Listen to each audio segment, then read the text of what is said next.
السلام علیکم معزز ناظرین۔ ایک مرتبہ کسی ملک کا بادشاہ بے اولاد تھا۔ جب اس کی موت کا وقت قریب آیا تو اس نے اپنے خاص وزیر کو وصیت کی کہ میری موت کے دوسرے ہی دن جو شخص بھی سب سے پہلے شہر میں داخل ہو وہ میری جگہ اس کو بادشاہ بنا دیا جائے، شاہی تاج اس کے سر پر رکھ دیا جائے اور مملکت اس کے حوالے کر دی جائے۔ اور پھر کرنا خدا کا ایسا ہوا کہ دوسرے دن جو شخص سب سے پہلے شہر میں داخل ہوا وہ ایک فقیر تھا۔ اس کی ساری زندگی در در بھیک مانگتے اور اپنے کپڑوں میں پیوند لگاتے گزری تھی۔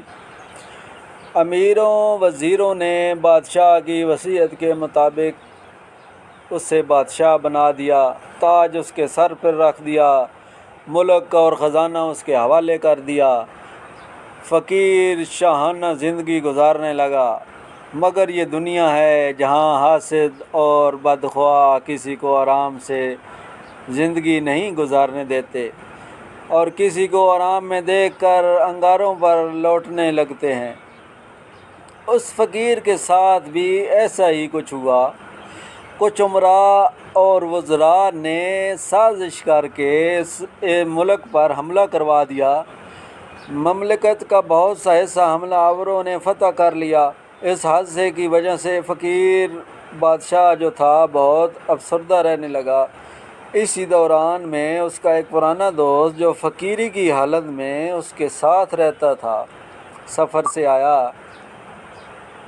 اور اپنے دوست کو بادشاہ کے روپ میں دیکھا تو بولا، شکر ہے خدا کا جس کے فضل و کرم نے تجھے بادشاہ بنا دیا، یہ سب اس کی قدرت کے کھیل ہیں۔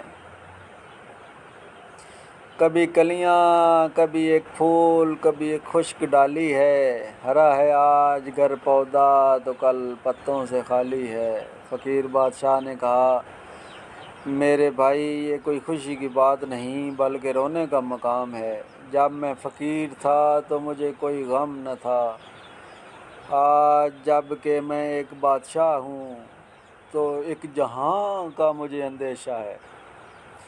اس حکایت میں حضرت سعدی رحمۃ اللہ علیہ نے یہ بات بتائی ہے کہ یہاں سچی خوشی بیکاری سے، بادشاہ بن جانے سے بھی حاصل نہیں ہو سکتی۔